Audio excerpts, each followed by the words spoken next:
Oh, yes. Here we go. So, I actually got a chance to see this in 70mm IMAX earlier today. And let me tell you something.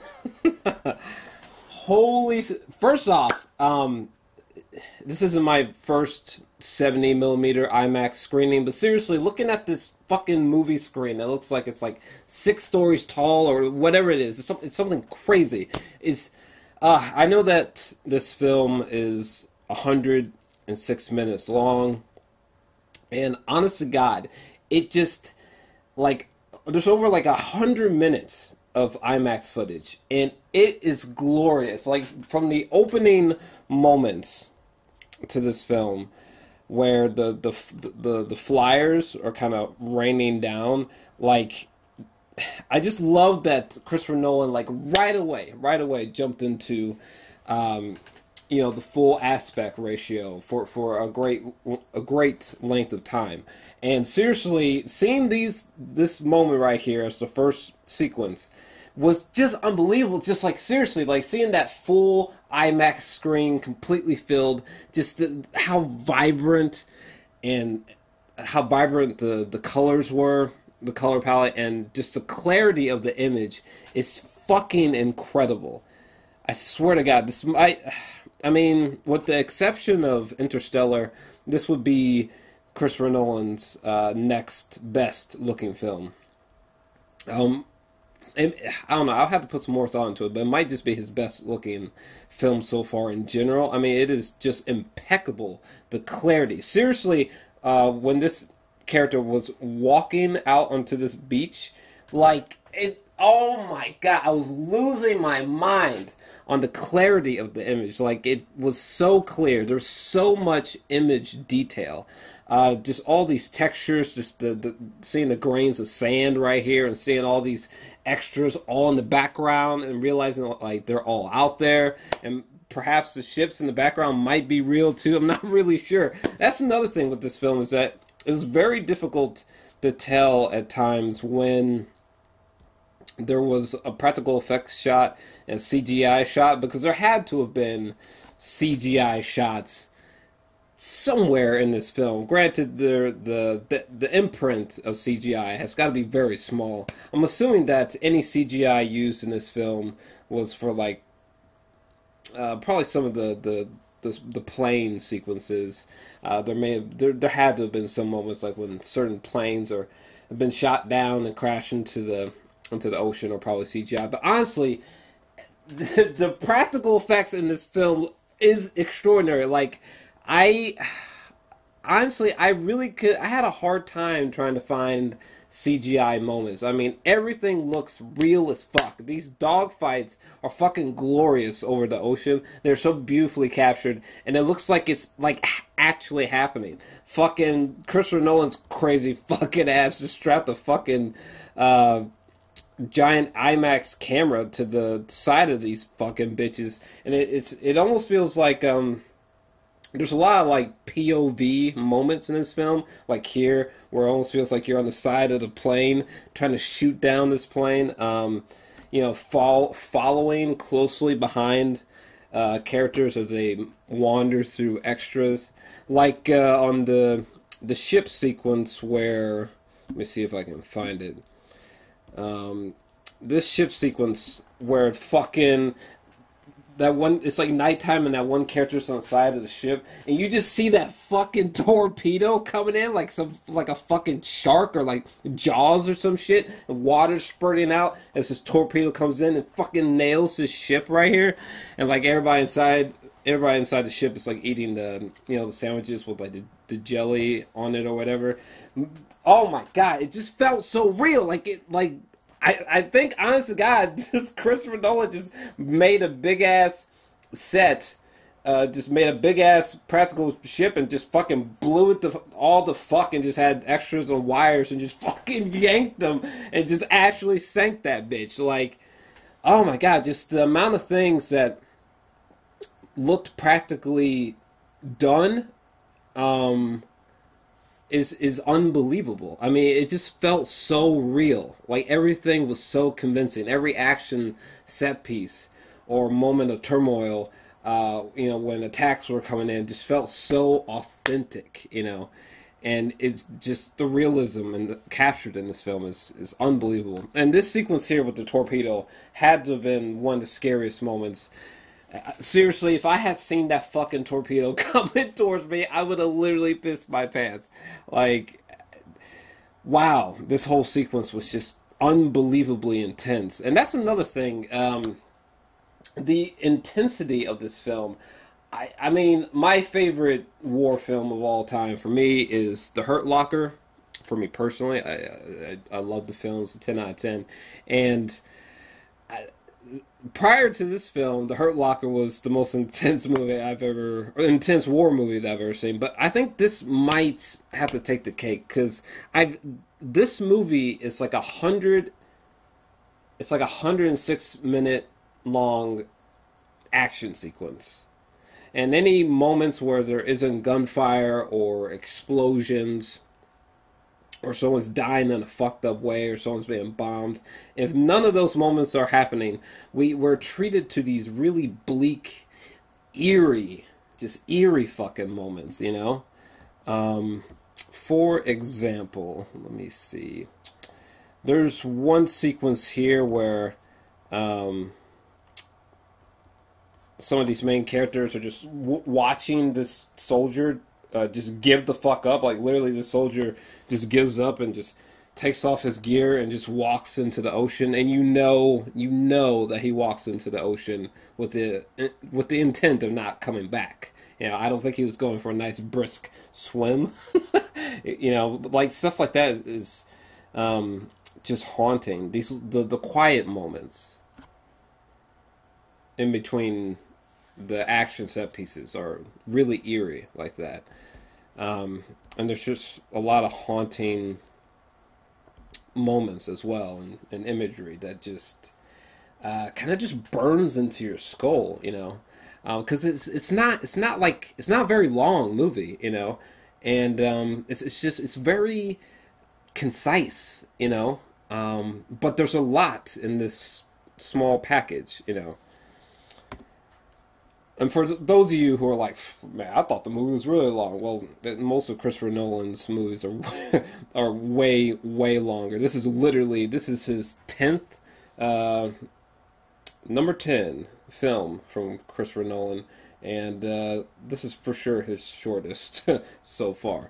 At least since Following, anyway.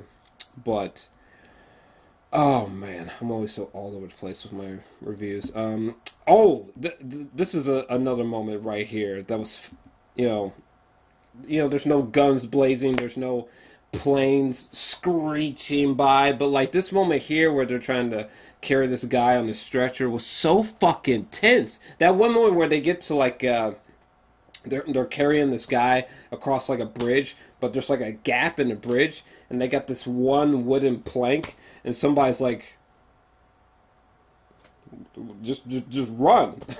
Just run. You should make it. Hopefully, And I was like, oh my god. And when these guys run like how they are right here, carrying this person across this fucking plank, I was like, yo, wow. The bravery of these motherfuckers is just exceptional. Jesus Christ. And going back to the extraordinary practical effects in this film, everything just looked real as fuck. Like, when we first discover Killian Murphy, like, look at this shot. Like, this shot, it honestly just looks like, again, like Christopher Nolan just, like, bought a big-ass ship, sank it to about here, and just put Killian Murphy on there. Like, it's unbelievable the lengths that Christopher Nolan went to make the film look visually realistic as fuck. I think there was another moment as well where the ship got bombed to shit, and it just literally looked like, again, like Christopher Nolan was like, fuck it, just actually sink a ship. Wouldn't it be easier to use CGI? No! Sink an actual ship. We got that in the budget, right? But, yeah, it's just awesome. What else do I want to talk about here? One thing I really want to talk about really quick is time. One thing that really blew my mind about this film is the emphasis on time itself. Like, okay, because the film has 3 story arcs, right? And they're all across, so, 3 story arcs. So there's land, the sea, the air, right? And the events happening in the air take place over 1 hour. The events happening on land take place over a week, and I believe the events taking place at sea are taking place over a day's time. I think the events taking place on land that take place over a week, they called it like the mole or something like that. And the way that these 3 separate narratives are like crisscrossing and overlapping constantly throughout the film, which was so disorienting. And like there was one moment where I was telling my friend Amanda who came with me, I was telling her as soon as the movie ended that when we see Killian Murphy at night, all of a sudden, I remember just being like, whoa, what the fuck is Christopher Nolan doing? Like, that shit threw me the fuck off. Like, another thing is when, let me see here, Tom Hardy's buddy right here, the dude who crashed in his plane in the ocean, and he gets picked up by Mark Rylance, this guy right here. Okay, seriously, when he crashes into the water, and like for the first time, and then we see a bunch of scenes fly by, and then we get to this scene where you see Mark Rylance and his son come upon this guy who's like fucking drowning, trying to get out of his fucking plane in the middle of the ocean. When that happened, I was like, whoa, like what the fuck? I didn't expect, because in my mind, I didn't realize that like when he was drowning in his plane, I didn't realize that event was taking place in not only the same time zone, but the same, vicinity, the same location as Mark Rylance and his son's character on the ship with Killian Murphy. Like, I was just like, what the fuck? Like, the way that it was already mind-fucking that the 3 narratives were, like, we went back and forth, and back and forth, back and forth. But then, when all 3 narratives began to, like, converge, it was just done. It was just executed so well. I mean, it's like, intentionally confusing, and you're just like, hold on, wait, what? Oh, wait, what? Like, it's brilliant. It's brilliant. There was one flaw, because I didn't have any substantial flaws with this movie, obviously, but because I would have mentioned them by now. But my friend Amanda, she said the one substantial flaw that she had with the film is that she felt that in the 3rd act that there were sequences where Tom Hardy in his plane was attacking the same one plane over and over again from different visual perspectives. But I thought that in the 3rd act, I thought that didn't happen. So she might be right, and I might be totally wrong. I thought that anytime Tom Hardy was attacking someone in a plane, this was a different enemy plane each time. But I could be wrong in what she had an issue with the 3rd act. So, I don't know. Let me know down below. That might be an oversight on my part, and maybe she was right. Maybe Tom Hardy was attacking the same one fighter plane again and again and again in the 3rd act for a few scenes. But yeah, let me know if someone could clarify that for me. That would be great. But either way, the plane sequences, the aerial fight sequences were spectacular. But yeah, just the way that Christopher Nolan just fucks with your mind with the concept of time is fantastic. And I've never seen that. I've just never seen that done in a war film before. It's just I've never seen someone have like a mind-bending concept in a war film. That in itself is fucking exceptional, Christopher Nolan. Okay? God to the damn. Wow, it's just really powerful. I really want to see it again to kind of clarify certain details, catch little Easter eggs, things like that. What else can I talk about? The performances were all great from everyone, even like fucking extras. Like everyone in this film was convincing. I can't think of one person that was not convincing. By the way, you know that one extra? Shit, I probably should have pulled up a picture of that. But you know how in the very first trailer, where for Dunkirk, it's just like you see like this long row of soldiers, and they all look up, and they all go to bend down and huddle together as like you hear an enemy plane flying overhead. Okay, well in the first teaser trailer to Dunkirk, there was one extra who fucked up. That fuck up is not in the film. I looked for it. So maybe Christopher Nolan and his team fucking heard about the backlash, if you will. I wouldn't go as far as say backlash, but people really poked fun at that extra who did a terrible acting job in that teaser trailer. But that fuck up is not in the film because I looked for it. Someone cut the footage in such a way where the fuck up's really not there. How long have we been going for in this bitch? Only 16 minutes? Jesus Christ. Let me see here. Kenneth Branagh, I think that's how you say his name. He, like, just as an example, I thought he was fantastic. There's one moment where you hear enemy plane coming, and he fucking thought he was about to eat shit, and he's just like, oh shit. But then, like, Tom Hardy saves the fucking day. That was, like, the dopest shit ever. Tom Hardy's plane had, like, went dead, and this motherfucker was such a good pilot, he still saved the fucking day. That was so dope. Which brings us to Tom Hardy, who, I mean, he's always great, really, but he didn't have much to do in terms of a performance, but he was good nonetheless.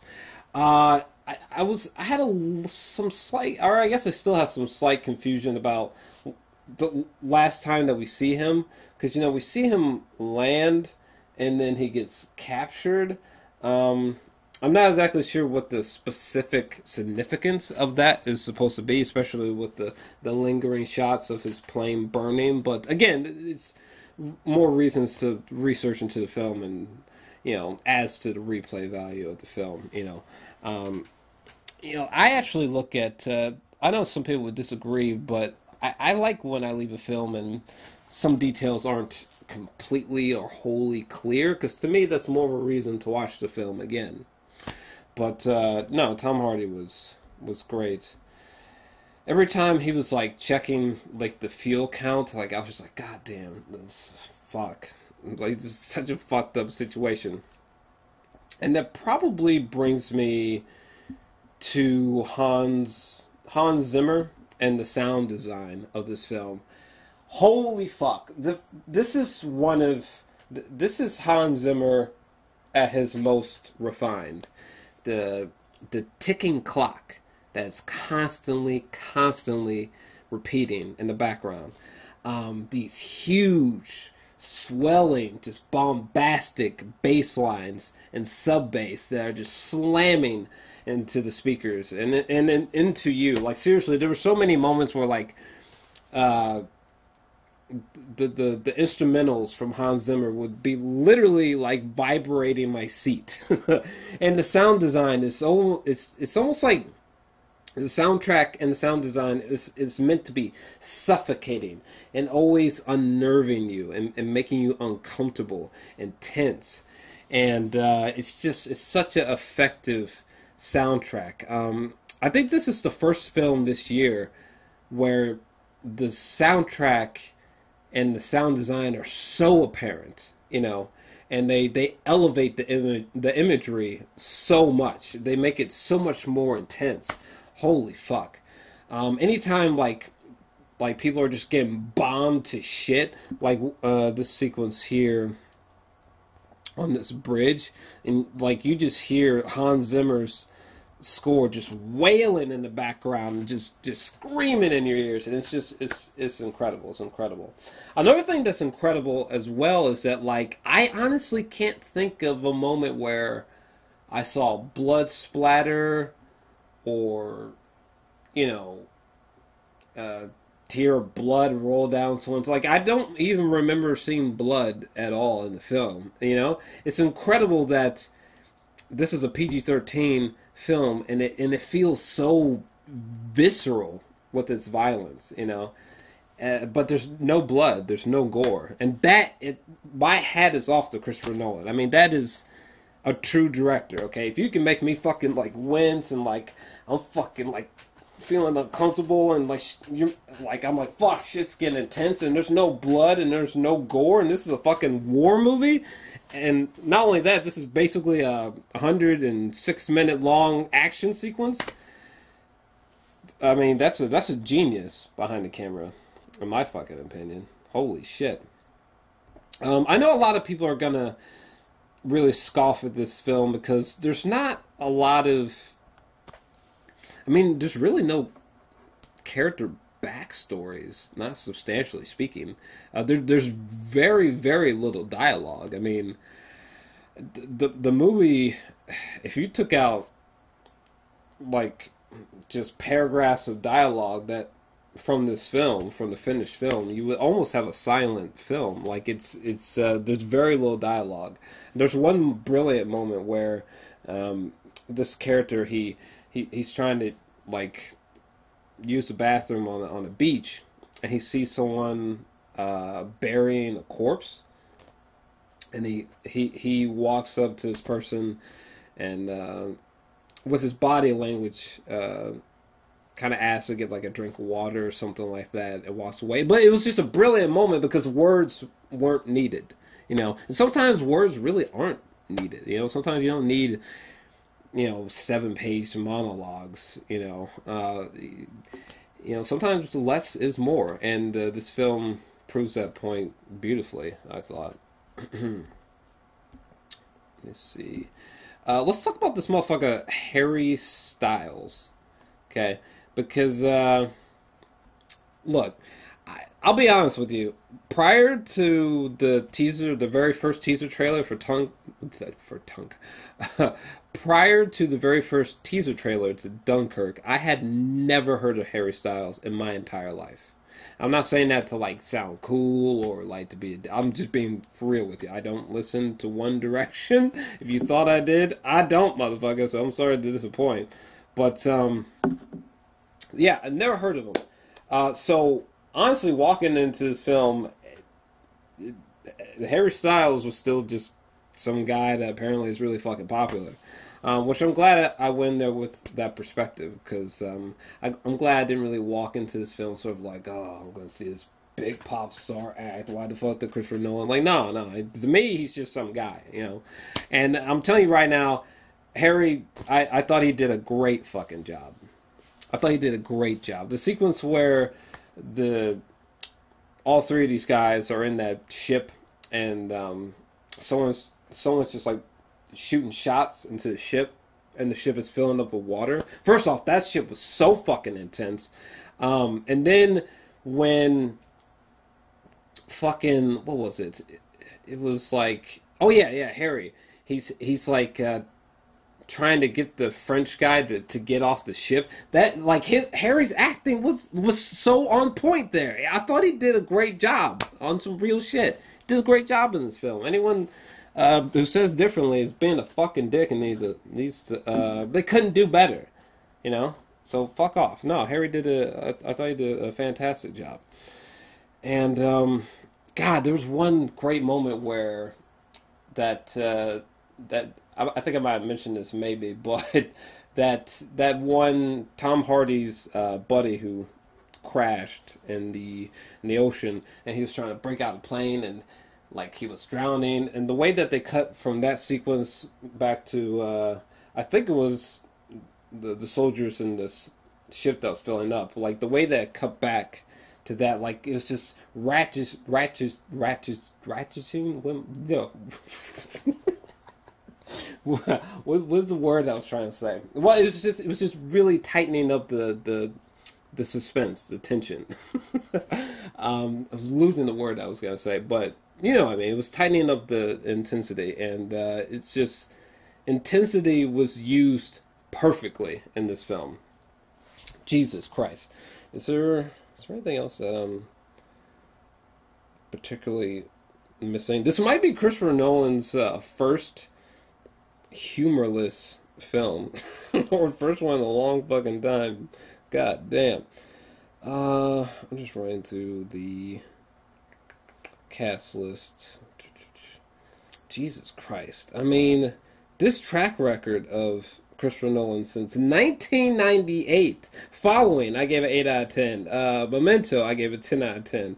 Insomnia, I don't know that I ever gave a official rating for Insomnia, but it's a 9 or a 10. It's one of the fucking two. It's more than likely a 10, because I actually really loved that film.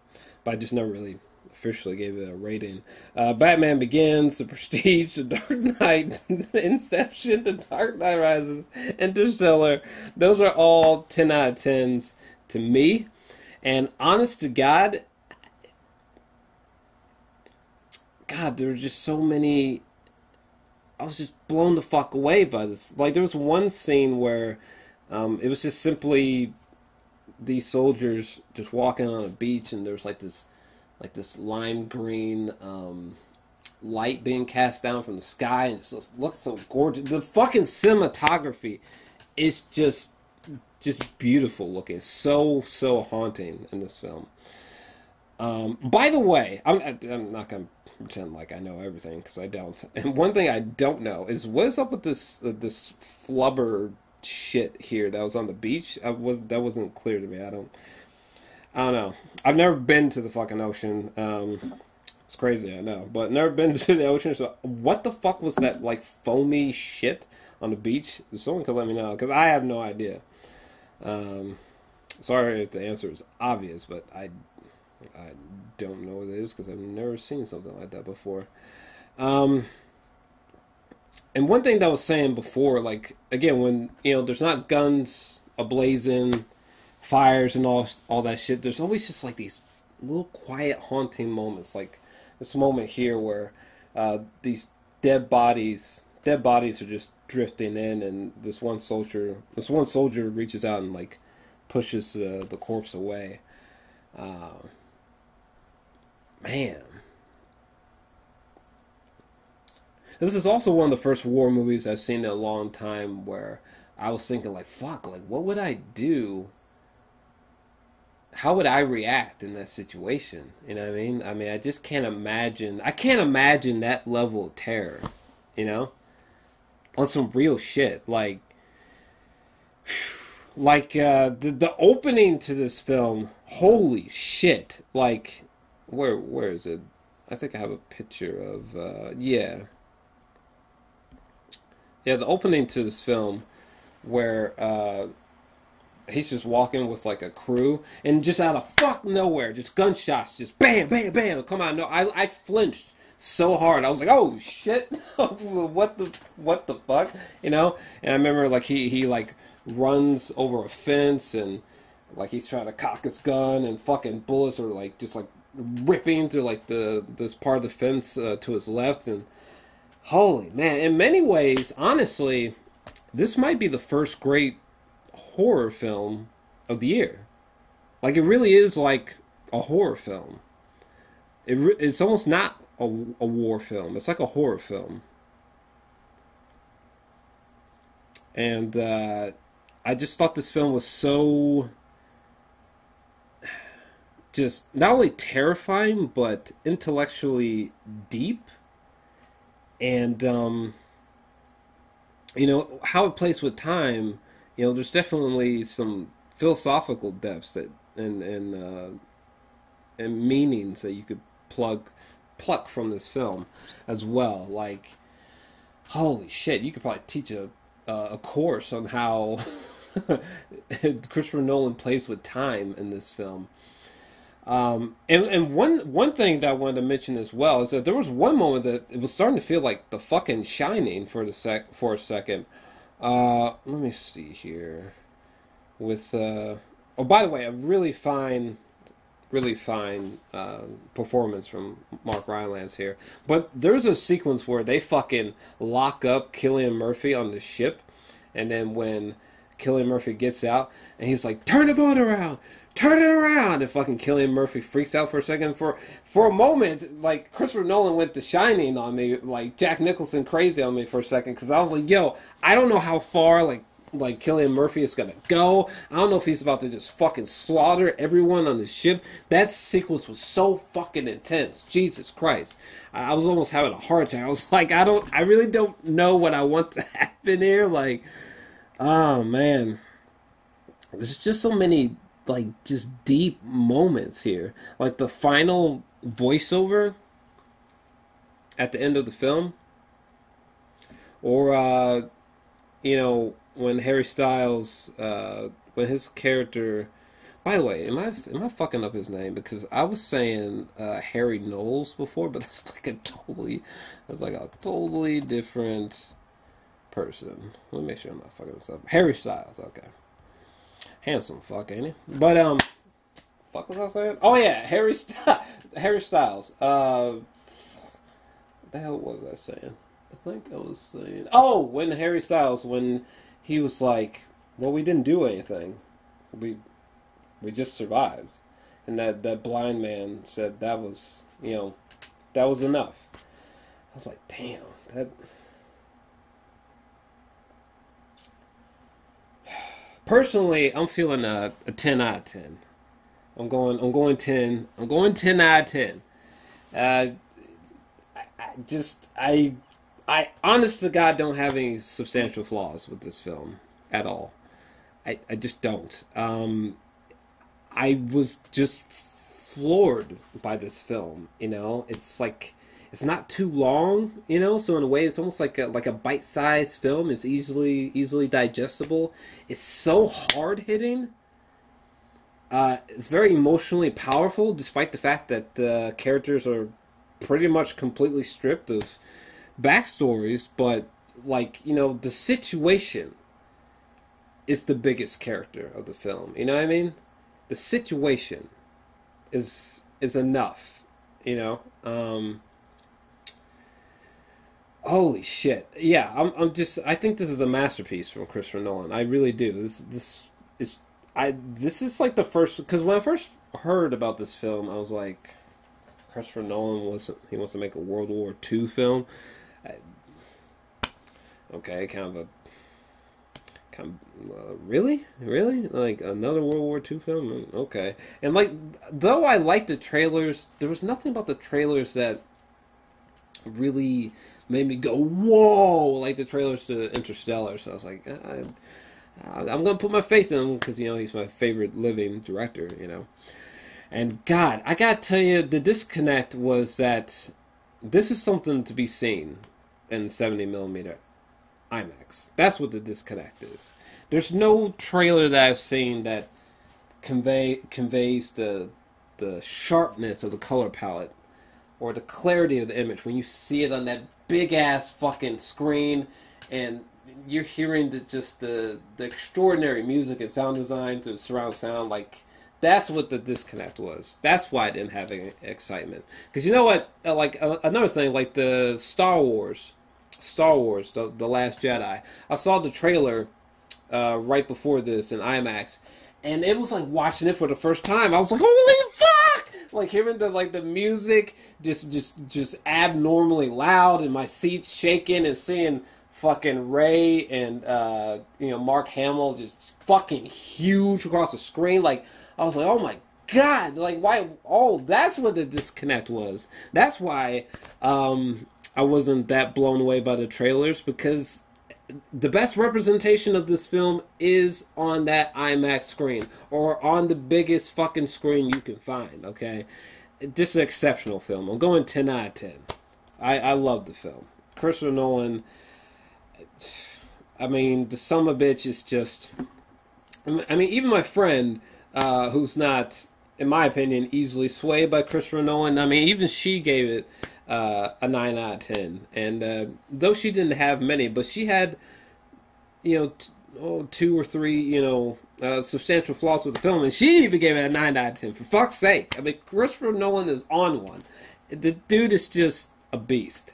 I don't think I really have anything else that I particularly need to say, honestly. Except this sequence right here was fucked up. When that fucking oil caught fire, I was like, God damn. Oh, man. Well, I'm pissing my pants. But, yeah, that's all I got. Yeah. What do you guys think about this film? I'm feeling a 10 out of 10 on it. Let me know your thoughts down below. Also, if you enjoyed this review, definitely make sure to smash that like button and subscribe as well. And I'm out. So, whew, boy, got another one in. We did it. Fucking did it. God, you know what? I think I was trying to say ratchet. You know, ratcheting the tension. That's what I was trying to say, but I fucked that shit up. But anyways, yeah, let me know your thoughts down below.